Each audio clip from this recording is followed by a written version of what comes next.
누가복음 2장 보겠습니다. 신약성경 89페이지입니다. 누가복음 2장 1절부터 14절까지 제가 한 절, 여러분이 한 절 교독하겠습니다. 그때 가이사 아구스도가 영을 내려 천하로 다 호적하라 하였으니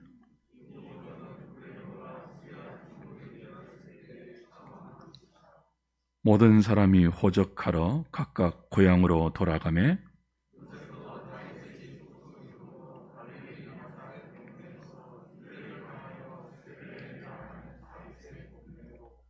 그 약혼한 마리아와 함께 호적하러 올라가니 마리아가 이미 잉태하였더라.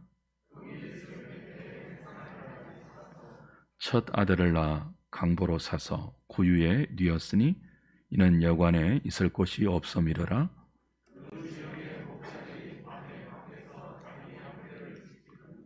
주의 사자가 곁에 서고 주의 영광이 그들을 두루 비춤에 크게 무서워하는지라.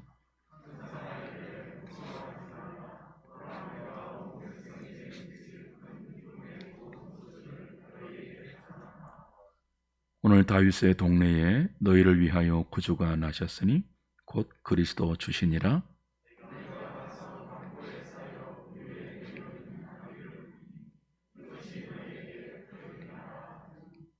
호련히 수많은 천군이 그 천사들과 함께 하나님을 찬송하여 이르되 지극히 높은 곳에서는 하나님께 영광이요 땅에서는 하나님이 기뻐하신 사람들 중에 평화로다 하니라.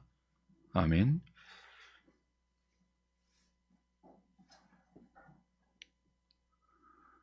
히브리서 강해가 지난주로 1년 몇 개월의 설교를 끝내고 다음에 어떤 성경으로 강해를 이어가야 할지 생각 중입니다. 이번 기도 주간 중에 연말에 여러 교회 행정과 더불어서 내년에 함께 설교할 본문을 정하고 또 표와 목표를 정하려고 합니다. 집중적으로 성경을 읽으면서 평소에 생각해 왔던 것들을 조금 더 기도 중에 구체화할 수 있도록 여러분도 함께 이번 단임 목사의 기도 주간에 기도로 함께 동력해 주시기를 부탁드립니다. 성탄 주일까지 3주가 남았는데요. 3주는 성탄에 관한 설교를 하고 마지막 주일은 송년주일과 새해 첫 주일은 신년주일 설교를 하겠습니다. 그리고 1월 둘째 주부터 이제 새로 정한 본문으로 함께 또 한 해 동안 하나님의 말씀을 설교해 가도록 하겠습니다. 오늘부터 세 번은 성탄에 관한 설교를 할 것인데요. 우선 그 성탄절의 유래부터 간략하게 좀 설명을 드리려 합니다. 예수님께서 언제 태어나셨는지 정확한 날을 아는 사람은 아무도 없죠. 성경도 예수님의 탄생일에 대해서는 철저하게 침묵을 지키고 있습니다. 학계에서도 지금 우리가 성탄절로 지키는 12월 25일은 예수님이 태어나신 날짜가 아니라는 게 정설입니다. 예수님도 자신의 생일을 기념하라고 하신 적이 없죠. 사도들, 초대 교회도 따로 예수님의 생일을 기념했다는 기록이 없어요. 오히려 성경은 예수님이 태어나신 탄생일에 주목하지 않고 그 성탄 자체의 의미와 성탄의 은혜를 집중적으로 가르치고 있습니다. 언제부터 12월 25일이 성탄절로 정해지고 교회가 주일 외에도 그 성탄절에 따로 모여서 예배하게 되었을까요? 4세기 중반부터입니다. 그 로마가 기독교를 국교로 공포하고 기독교가 권력을 갖게 되고 세력을 얻게 된 이후부터 점점 그 천주교화가 되죠. 그리고 힘을 얻은 기독교회가 여러 선교적인 목적과 또 정치적인 목적을 담아서 12월 25일을 예수님의 탄생일로 선포하고 따로 예배를 드리는 절기로 제정했습니다. 종교개혁자들은 한결같이 천주교가 정한 성탄절에 미신적인 요소가 너무 많다고 판단하고 폐지를 집요하게 주장해 왔습니다. 그 결과 1574년 우리가 몇 년 전에 배웠죠. 도르트 총회에서 주일 외에 따로 절기를 지키는 모든 절기를 폐지하고 성탄절은 12월 25일 바로 직전의 주일을 성탄주일로 지키면서 그 주일에는 특별히 예수 그리스도의 성탄의 복음을 설교하도록 정했죠. 1638년 스코틀랜드의 글라스고우 총회에서도 성탄절을 비롯해서 주일 외에 교회가 지키고 있는 다양한 절기들이 하나님의 말씀으로 보정되지 않는다고 판단하고 완전한 폐지를 결정했습니다. 그리고 성탄절을 비롯해서 주일 외의 절기를 따로 지키는 목회자들에게 엄히 징벌하도록 명문화했습니다. 1643년 3년 우리가 잘 아는 영국 의회가 웨스트민스터 총회를 개최해서 장로교 정치와 예배 모범을 확정했는데요. 그 장로교 정치에서 예배 모범에서 이렇게 법령을 정했습니다. 주일 외에 성탄절과 부활절과 기타 절기들을 지키지 못한다. 이 전통을 미국으로 건너간 영국의 청교도들이 미국에서도 잘 지켰죠. 1659년 매사추세츠 법령은 12월 25일을 성탄절로 지키는 사람에게 벌금을 징수합니다. 이처럼 개혁교회와 장로교회는 역사적으로 천주교가 만들었던 성탄절을 따로 예배하는 날로 지키지 않으려고 노력해 왔습니다. 이게 늘 반발에 부딪혀 왔죠. 특별히 19세기 들어서부터 상업주의와 교회 성장주의, 거기에 영향을 받아 교회가 미신화되고 추수화되고 기독교회가 점점 천주교화되어 가면서부터는 아예 성탄절이 교회 전통으로 자리 잡게 되었고 오늘까지 내려오고 있죠.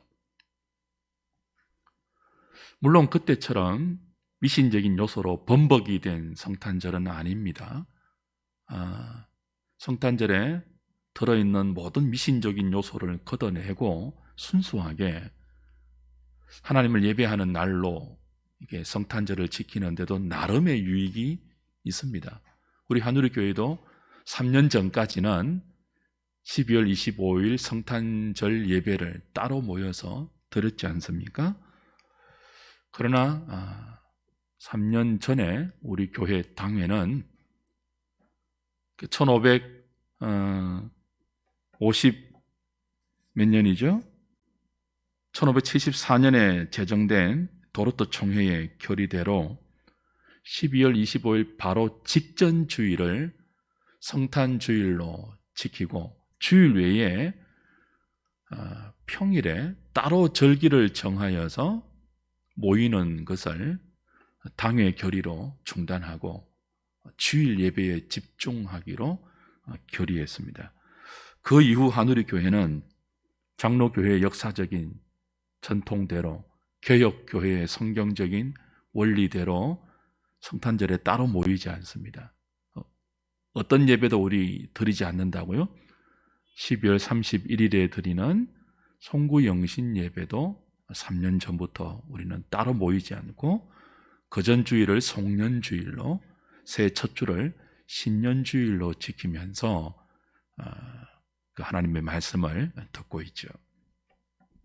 새로 오신 분들이 많지 않습니까? 우리 교회에. 그래서 이상하다. 이 교회는 왜 성탄절에 따로 모이지 않지? 왜 송구영신 예배를 드리지 않지? 의아해하실 수 있었는데 그 배경이 어떻다고요? 이런 역사적인 장로교회의 전통적인 성경의 원리에 의해서 3년 전부터 우리가 그 원리를 따라가고 있음을 이해하시고 그렇게 수납해 주시면 고맙겠습니다. 아마 올해 12월 25일도 따로 모여서 예배 드리지 않으면 굉장히 어색할 수 있습니다. 늘 그래 왔으니까. 그러나 그 어색함을 무엇으로 보충하자고요? 가족끼리 모여서 유익한 시간을 보내고 그 주변의 불우한 이웃을 돌아보는 그런 날로 지키면 좋겠습니다. 성탄의 의미가 뭘까요? 성경은 예수님이 탄생하신 특정한 날짜에 집중하지 않고 성탄의 의미를 우리에게 강조한다고 했죠. 그 성탄의 의미가 우리에게 미치는 은혜를 부각시킨다고 했죠. 성탄, 거룩한 탄생 아닙니까? 하나님의 아들이 우리와 같은 육신으로 이 세상에 오신 날이죠. 종종 우리가 예수님의 탄생을 축하합니다 라고 인사합니다. 근데 사실은 좀 어폐가 있죠. 우리끼리야, 사람들이야 생일을 맞으면 서로 축하하고 축하도 받죠. 왜 그럴까요? 생일이 우리에게 생명을 이 땅에 부여하는 의미이기 때문이죠. 근데 예수님은 이 땅에 태어나신 이 성탄이 사실은 축하할 의미가 아니죠. 매년 제가 이 성탄절이 되면 여러분에게 말씀드렸던 내용인데요. 우주의 왕이고 창조주이신 하나님이 우리와 같은 인간이 되신 이 성탄은 고난의 시작이지 않습니까? 하나님이 사람이 되신 것 자체가 고난이잖아요. 그 성탄은 우리 때문에 하나님의 아들이 고난을 자처하신 희생과 섬김의 출발이에요. 그래서 축하합니다라기보다는 고난받는 분에게 나 때문에 고난받고 죽임당하고 나 때문에 지독한 죄악된 세상에서 뒹구는 인생을 우리와 똑같이 시작해야 하는 분에게 축하한다고 할 수는 없잖아요. 감사해야죠. 무한 감사해야죠. 특별히 오늘 함께 읽은 이 누가복음이 예수님의 탄생을 이렇게 강조합니다. 7절 보시면 7절, 오늘 누가복음 2장 7절. 첫 아들을 낳아 강보로 사서 고유에 뉘었으니 이는 여관에 있을 곳이 없음이러라. 하나님의 독생자가 온 우주의 주인이고 왕이신 예수님이 우리를 구원하기 위해서 이 땅에 오시는데 왕궁의 왕자의 요람으로 오시지 않습니다. 여관에 있을 곳이 없어서 구유에, 강보에 사서 구유에 누인 아기로 오셨어요. 11절, 12절 보십시오. 거기도 똑같이 강조합니다. 11절, 12절. 오늘 다윗의 동네에 너희를 위하여 구주가 나셨으니 곧 그리스도 주시니라. 너희가 가서 강보에 사여 구유에 뉘어 있는 아기를 보리니 이것이 너희에게 무엇이라고요? 표적이니라 하더니. 자, 보세요. 우리를 위해서 구주가 나셨어요. 누가 구주인가? 누가 우리의 구원자인가? 라는 표적이 무엇이라고요? 강보에 사서 구유에 누워있는 아기 예수예요. 이게 매치가 되십니까? 구유는 말이나 가축의 여물이 들어있는 밥통이죠. 마국간에 말이 먹는 여물통 아닙니까? 우주의 왕이 누우실 장소로는 적당하지 않죠. 하나님이 구원자로 오시는 장소가 구유입니다. 매치가 되세요? 그게 표적이래요. 아니, 우리의 구원자인데.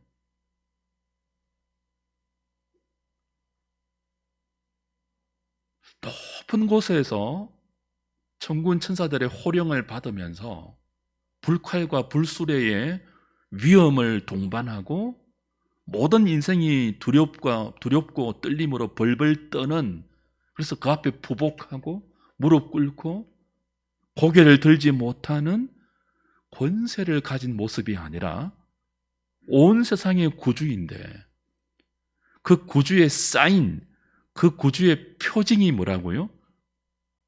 사람이 누워있는 곳이 아닌 짐승과 가축이 먹이를 먹는 이 말구유통,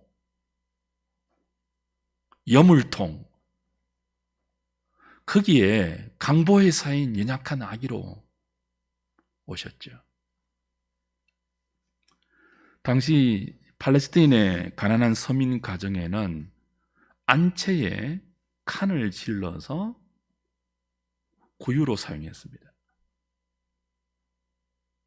그러니까 왕궁으로 오시지 않고 서민, 그것도 가난한 서민, 말구유조차도 따로 마련할 돈이 없어서 자신들이 먹고 자는 이 안채 한편에 그냥 칸으로 막았어. 칸막이를 해서 구유를 두고 가축을 먹였던 거죠. 그리로 오셨다는 거예요.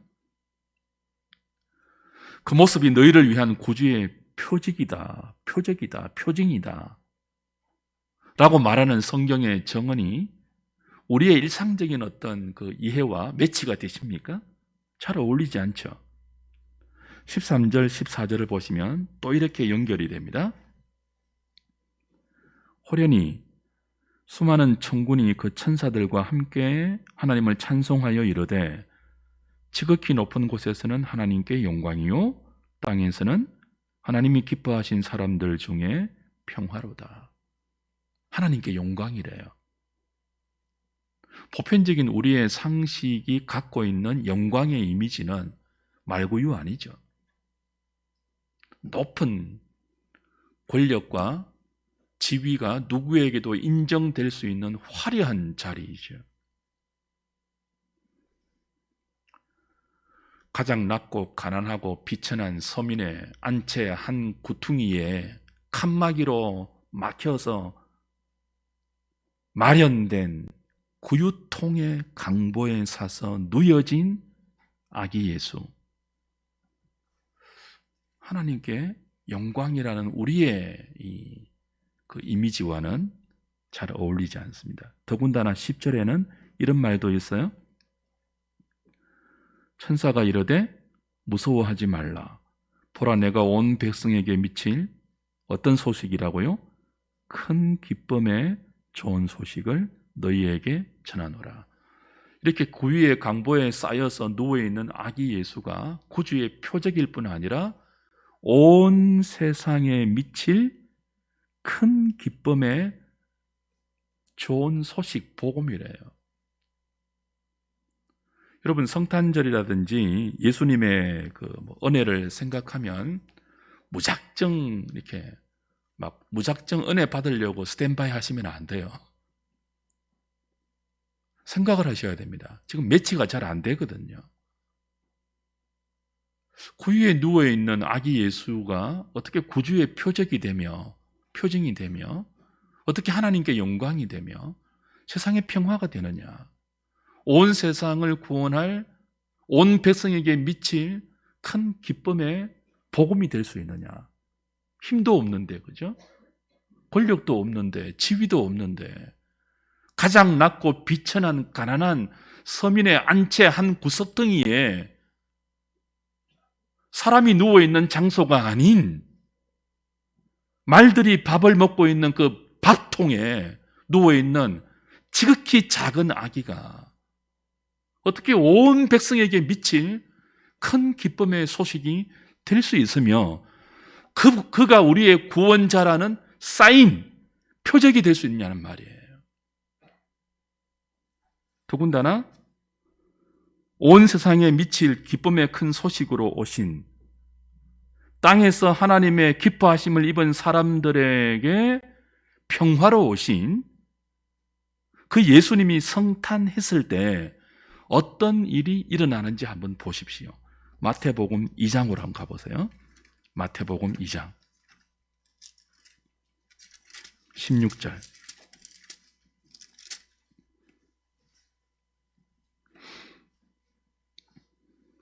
이에 헤롯이 박사들에게 속은 줄 알고 심히 노하여 사람을 보내어 베들레헴과 그 모든 지경 안에 있는 산의 아이를 박사들에게 자세히 알아본 그때를 기준하여 2살부터 그 아래로 어떻게 합니까? 다 죽입니다. 그 예수님의 탄생이 온 백성에게 미칠 큰 기쁨의 좋은 소식이지 않습니까? 성탄의 소식이 큰 기쁨의 소식이란 말이에요. 왜냐하면 땅에서 평화를 주는 분이니까요. 그런데 그분이 성탄했을 때, 그분이 성탄했기 때문에 어떤 일이 현실에서 일어나요? 죄 없는, 까닭 없는 베들레헴 지경 근방에 있는 모든 사내 아이, 2살 아래의 사내 아이가 예수님이 유대인의 왕으로 났다는 소식 때문에 다 죽습니다. 여러분이 이 아이들의 부모라고 생각해 보세요. 여러분이 베들레헴 지경에 있던 2살 아래에 까닭없이 한날에 죽어간 사내 아이들의 부모라고 생각해 보세요. 누구 때문에 이 사내 아이들이 죽죠? 예수님 때문에 죽습니다. 근데 예수님이 어떤 분이라고요? 온 백성에게 미칠 큰 기쁨의 좋은 소식이잖아요. 그분이 태어났다는 것이. 근데 그분이 태어났기 때문에 누가 죽어요? 아무 이유도 없는 2살 아래의 모든 사내 아이가 죽는다니까요. 그 부모에게 예수님의 탄생이 큰 기쁨의 굿 뉴스가 될 수 있을까요? 아니, 이런 예수님이 땅에서 평화를 주러 오는 구주가 맞아요? 이런 예수님이 하나님께 영광이 맞냐고요. 우린 생각을 해야 돼요. 덮어놓고 믿지 말고, 덮어놓고 막 은혜 받으려고 준비하지 마시고 생각을 해야 돼요. 왜 예수님의 성탄이 하늘에서는 영광이고 땅에서는 기뻐하심을 입은 사람들에게 평화지? 우리 현실이 안 그렇잖아요, 지금. 현실은 어떻게 해요? 예수님의 성탄 때문에 아이들이 죽잖아요. 어떻게 매치시키실래요? 이것을 정확히 이해할 때 감사가 나오지 않겠습니까? 내 아이가 죽는데도.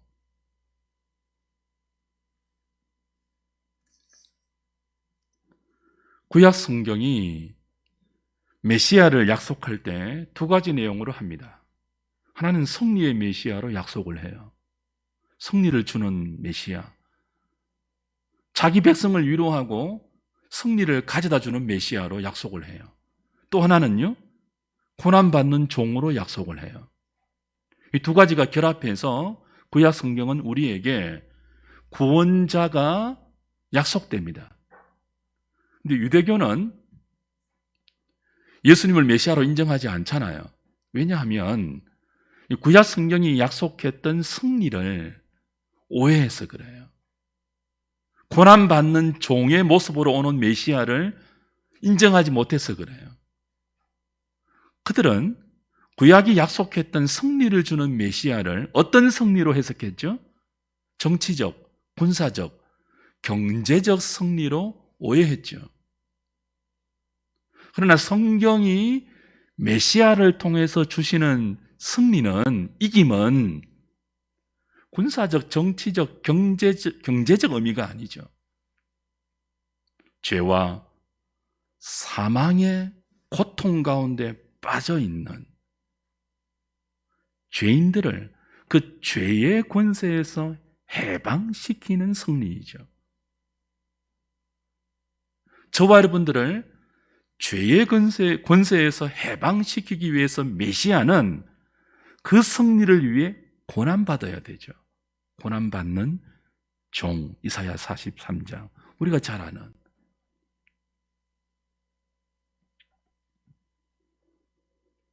요한복음 16장 한번 가보십시오. 요한복음 16장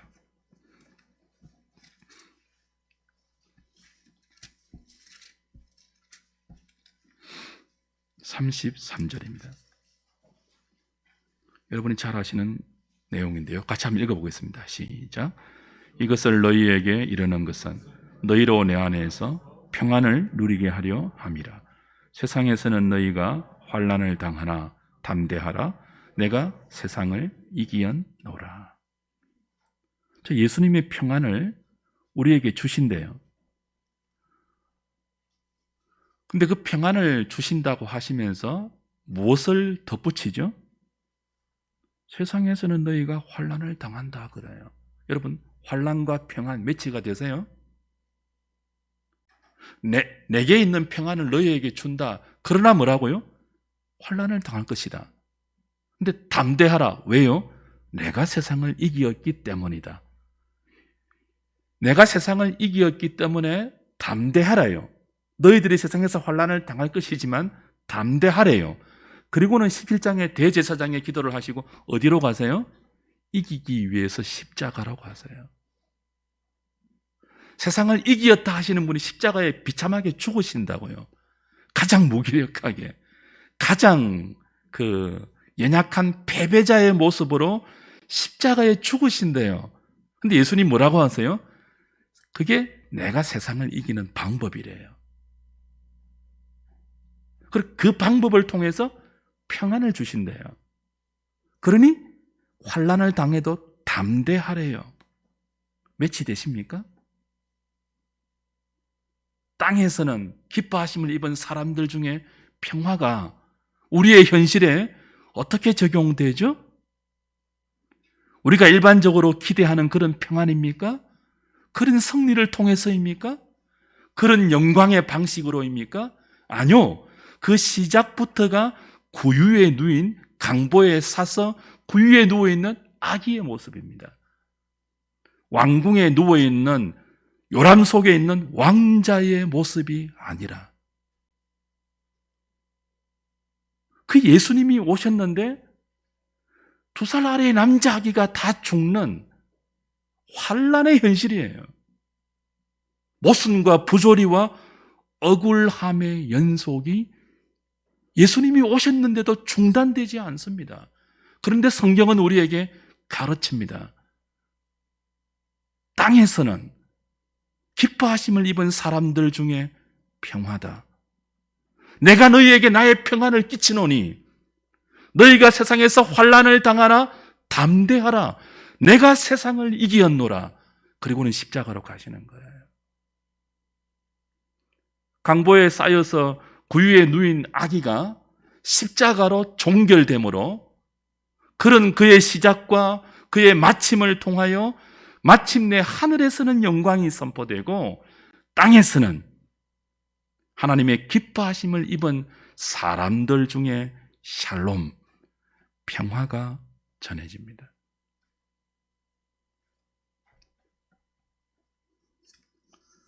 그걸 성경은 모든 백성, 온 백성에게 미칠 큰 기쁨의 소식이다. 그렇게 정언해주고 있습니다. 이 땅에서 기쁨의 좋은 소식은 죽지 않고 사는 거죠. 지지 않고 이겼다는 소식이죠. 아프지 않고 건강하다는 소식이죠. 이 땅에서 영광은 낮은 자리가 아니라 높은 권력의 자리입니다.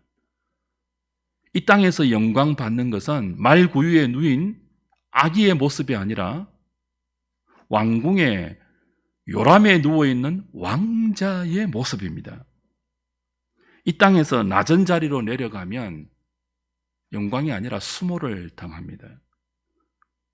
칭송이 아니라 조롱이 기다리고 있습니다. 그래서 어떻게 하든지 이 땅에 사는 인생들은 이기려고 합니다. 높은 자리로 올라가려고 합니다. 그리고 이 땅이라는 삶의 방정식 안에는 답이 두 개밖에 없어요. 이기는 자와 지는 자, 성자와 패자. 그 승리와 패배 속에서 일어나는 모든 삶의 경험들만이 우리가 사는 이 땅의 평화의 개념이고 영광의 개념이고 기쁨의 개념이에요. 그 세상 속에 구유에 누인 아기의 모습으로 하나님의 아들이 들어오시는 거예요. 성탄이죠. 왜 들어오시죠? 들어오셔서 뭐 하십니까? 들어오시니까 아이가 죽잖아요. 들어오시니까 그분이 성탄하시니까 세상이 바뀝니까? 그렇지 않습니다. 전쟁이 끝납니까? 그렇지 않습니다. 모든 모순과 부조리와 억울함과 황당함과 불합리한 죄의 찌꺼기들이 충만한 이 땅에 하나님의 아들이, 거룩한 하나님의 아들이 들어오셔서 온몸으로 그런 세상을 함께 살아내십니다. 함께 억울함을 감내하십니다. 말도 안 되는 세상의 부조리들을 온몸으로 겪으면서 어린 시절을 보내십니다.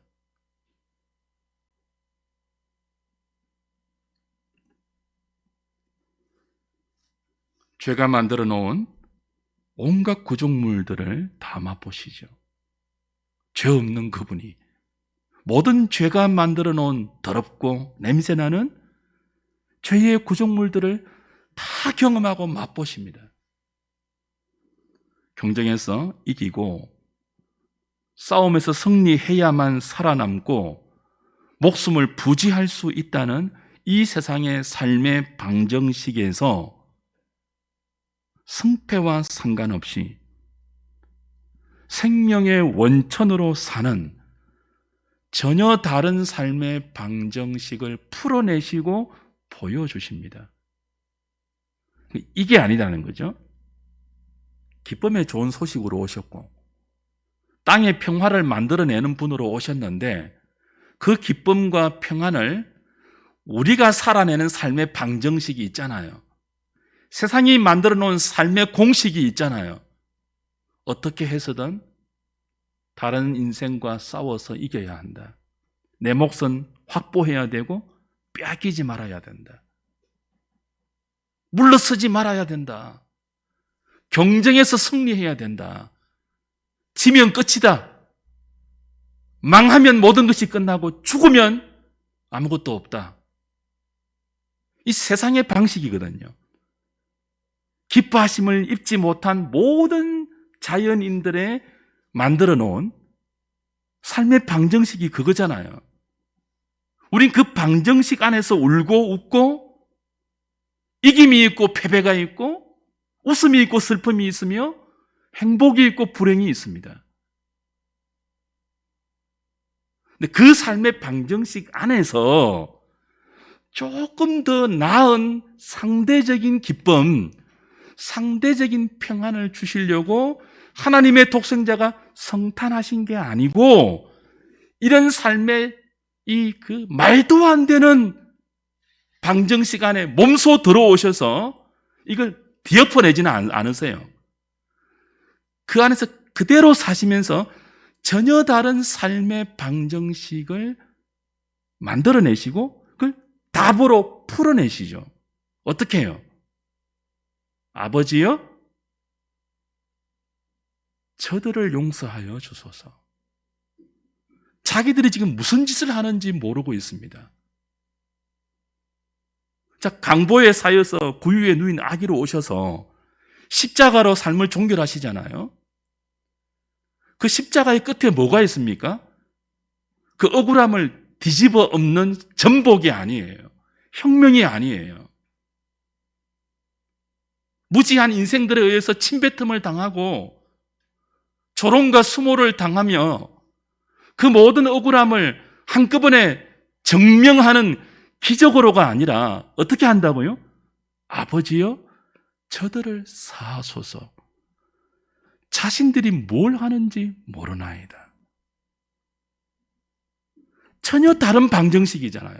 이겨야 되고 승리해야 되고 내 몫을 확보해야 되고 절대로 손해봐서는 안 되고 양보하지 말아야 되며 고지에 올라가야 되며 내려오지 말아야 되는, 내려오면 끝이고 늦게 가면 끝나고 죽으면 모든 것이 끝나는 이 삶의 테두리와 방정식 속에서 죽어도 살고 져도 이기며 늦게 가도 빨리 가며 슬퍼도 웃으며 환난 중에도 평안할 수 있는 전혀 다른 삶의 방정식을 살아내시잖아요. 그리고 그 해답 속에서 전혀 다른 평안, 전혀 다른 승리를 우리에게 제시하면서 너희들도 이 삶을 살아봐. 너희들도 내가 갔던 구유에 누인 아기로 시작해서 십자가로 종결되었던 그리스도가 갔던 길을 따라와 봐. 그게 성탄입니다. 그리고 그렇게 사는 길에 땅에서 만들어지지 않는 하늘의 평화가 우리 안에 허락된다는 은혜가 성탄입니다. 아무 의미도 없이 선물 주고받으며 희희낙낙 즐기는 상업주의에 함몰되고 신앙이 주술화되고 목사가 무당이 되고 성도들이 그냥 막 미신처럼 믿는 그 속에서 성탄의 의미조차도 우리의 만족과 우리의 허탄한 욕망을 채우고 싶은 헛된 기대와 헛된 종교적인 어떤 자극이 아닌 구유의 강보에 사서 누여있는 초라한 아기로 시작하셔서 이 세상을 혁명으로 뒤집어 엎지 않고 모든 억울함과 모든 부조리와 모든 명분과 논리로 설명되지 않는 이 땅의 현실을 조용히 하나님의 생명으로 살아내면서 마침내 그 누구도 만들어내거나 그 누구도 생산해내지 못했던 하나님의 기쁨, 하늘의 평안, 그걸 우리에게 내가 줄 테니 너희도 한번 따라해봐 라고 요구하시는 출발이 뭐라고요? 성탄입니다.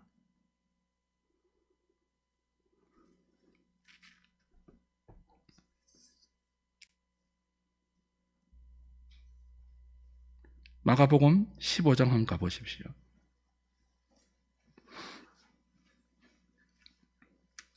마가복음 15장 39절입니다.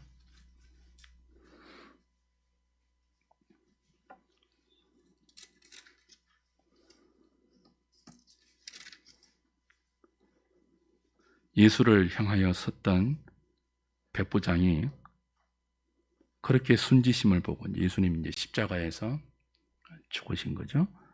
순지심을 보고 이르되 이 사람은 진실로 하나님의 아들이었도다 하더라. 사람들이 예수님을 막 희롱했습니다. 네가 왕이면 네 자신부터 구원해 보라. 머리를 때리면서 누가 때렸게 라고 조롱하고 희롱했습니다. 알아맞혀 보라고. 네가 구원자가 맞다면 십자가에서 내려와 보라고. 그러면 인정해 줄게 라고 겁도 없이 조롱했습니다. 예수님 그걸 다 받아내시죠. 뒤집어 엎지 않죠. 이 말도 안 되는 현장이 십자가 아닙니까? 우리 종종 살면서 억울함을 느낍니다. 나 정말 억울하다. 그분들은요, 십자가로 가셔야 돼요. 십자가에 있는 예수님이 그 당한 모든 모습을 보면 우리가 억울하게 느끼는 그 억울함은 억울함도 아니에요. 그렇게 죽어가는 예수님을 보고 백부장이 뭐라고 한다고요?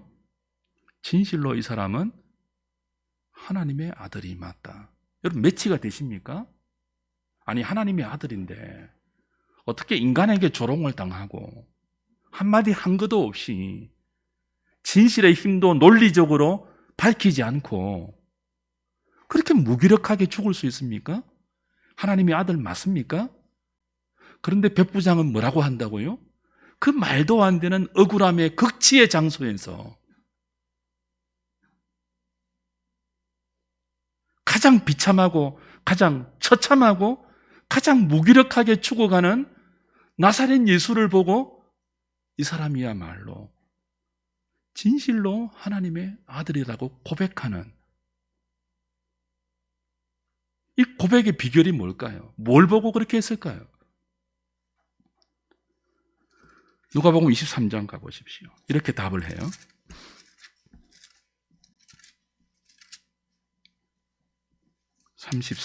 누가복음 23장 34절.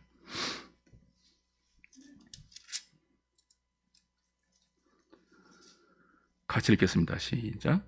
이에 예수께서 이러시되 아버지 저들을 사하여 주옵소서 자기들이 하는 것을 알지 못함이나이다 하시더라. 그렇죠? 그것까지 보겠습니다.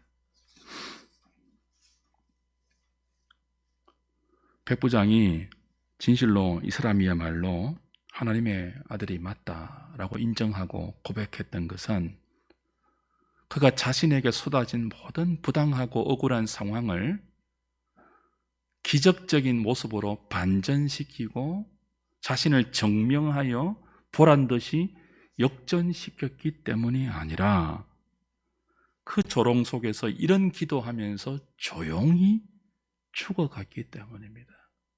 아버지여, 저들을 사하소서.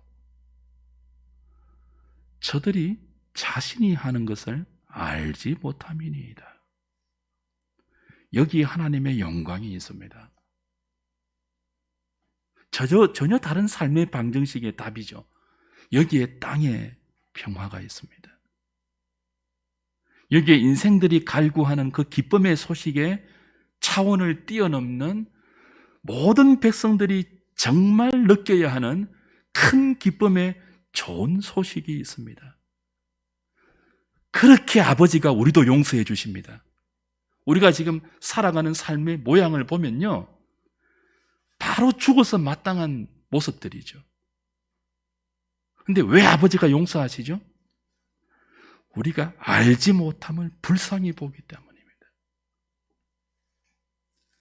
조금 있으면 건방지고 조금 없으면 절망하고, 그죠? 우리가 살아가는 이 땅의 삶의 방정식의 그 해답 안에서, 우리가 해답이라고 생각하는 그 삶의 테두리 안에서 넘어지고 일어나고 웃고 우는 이 인생들을 보시면서 모르기 때문에 저렇게 산다는 것을 불쌍히 보시고 용서해 주시는 거예요.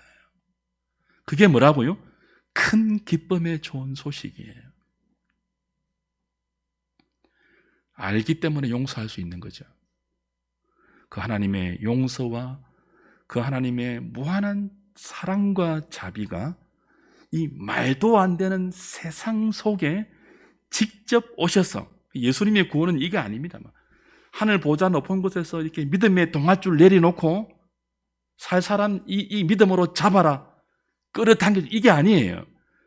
이 말도 안 되는 이 구렁텅이 속에, 오물 속에 직접 육신을 입고 들어오셔서 몸을 다 그냥 버리시고 함께 뒹굴면서 모든 억울함과 수모를 함께 감당하시면서 뭐라고 하신다고요? 아버지여, 저들을 사하소서. 모르기 때문입니다. 여전히 무지와 혼돈 속에서 헤매고 있는 저와 여러분들에게 하나님을 아는 지식을 주시기 위하여 그 하나님을 아는 지식의 빛 아래서 우리 인생을 참되게 아는 인생이 되도록 성탄하셨습니다. 어디에요? 구유에 누인 아기로. 어떻게 끝을 내시죠? 십자가에 죽으면서 저들을 사하여 달라는 기도로, 생명 있는 분만 할 수 있는 기도로, 참된 지식이 있는 분만 할 수 있는 기도로 땅의 평화를 만들어내십니다. 하늘의 영광을 우리에게 보여주십니다.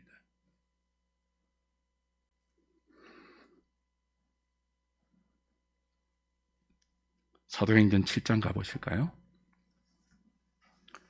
우리에게 그렇게 살라고 하시는데요. 아니, 어떻게 그렇게 삽니까? 라는 우리의 이 질문에 이렇게 답을 주시죠. 사도행전 7장 54절.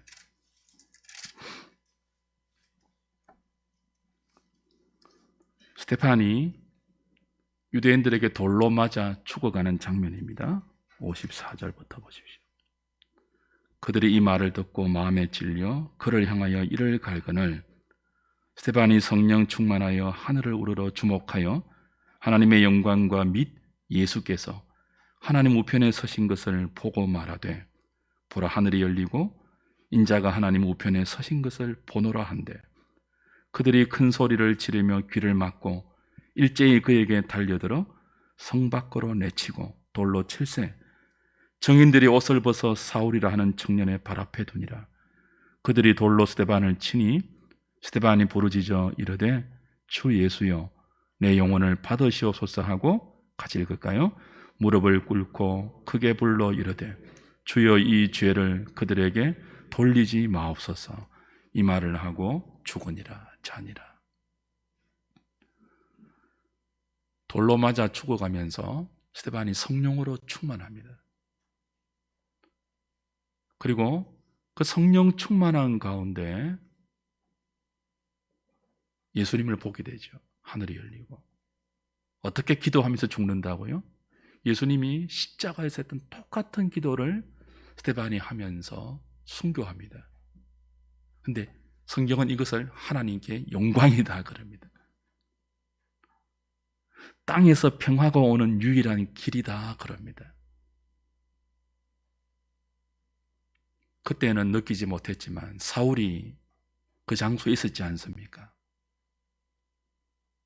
사울의 가슴 한편에, 스데반을 돌로 쳐 죽인 모든 사람들의 가슴 한편에 죽으면서도 얼굴이 빛났던 스데반, 자기가 던진 돌에 맞아 죽으면서도 돌 던진 사람을 용서해 달라고 기도하는 그 스데반의 기도를 들었던 사람들이 평생 가슴에 뭐지 이거? 저 인생 뭐지? 질문이 들지 않았겠습니까? 지지 않으려고, 경쟁에서 어떻게 해서든지 이겨서 살아남으려고, 내 목숨을 조금 더 편안하게 부지해 보려고 몸부림치는 인생들이 결코 풀지 못한 방정식, 죽어가면서도 평안한 얼굴, 돌로 맞아 죽는데도 돌 던진 원수들을 용서하는 인생. 뭐지 저거? 어떻게 저렇게 살 수 있지? 어떻게 저렇게 죽을 수 있지? 질문을 던지고 평생 그 질문을 끌어안고 나름대로 고민하지 않았겠습니까? 그리스도인이 이런 사람들입니다. 늘 이기고, 늘 똑똑하고, 늘 보란듯이 우리의 유능함을 증명하고, 그래서 그 잘남과 똑똑함 때문에 어쩔 수 없이 사람들이 굴복하는 인생, 거기에는 조금의 질문도 없습니다. 영혼을 울리는 조금의 충격도 없습니다. 단지 우리가 가진 유능함에 세상이 무릎 꿇는 척 하는 것뿐이죠. 거기에서 하늘의 영광은, 땅의 평화는 생성되지 않습니다. 언제 이 땅의 평화가 선포되고 이 땅의 진정한 기쁨이 사람들에게 충격으로 다가갈까요? 죽어가면서도 하나님의 은혜를 입지 못한 사람들의 죽음과는 너무나 다른, 망했는데, 죽었는데 패배하고 억울함 속에 고개도 들지 못하고 비참한 지경을 맞이하는데, 그를 죽이고 그를 누르고 쾌재의 환호를 지르는 사람들이 도무지 흉내내지 못할 그 영혼의 생명을 풍기는 거예요. 뭐지? 주 안에 사랑하는 여러분, 저와 여러분들이 왜 예수 믿고 아직 이 땅에 남아 있습니까? 바로 천국 가면 좋은데. 이 질문을 세상에게 던지기 위해서입니다. 저 인생 뭐지?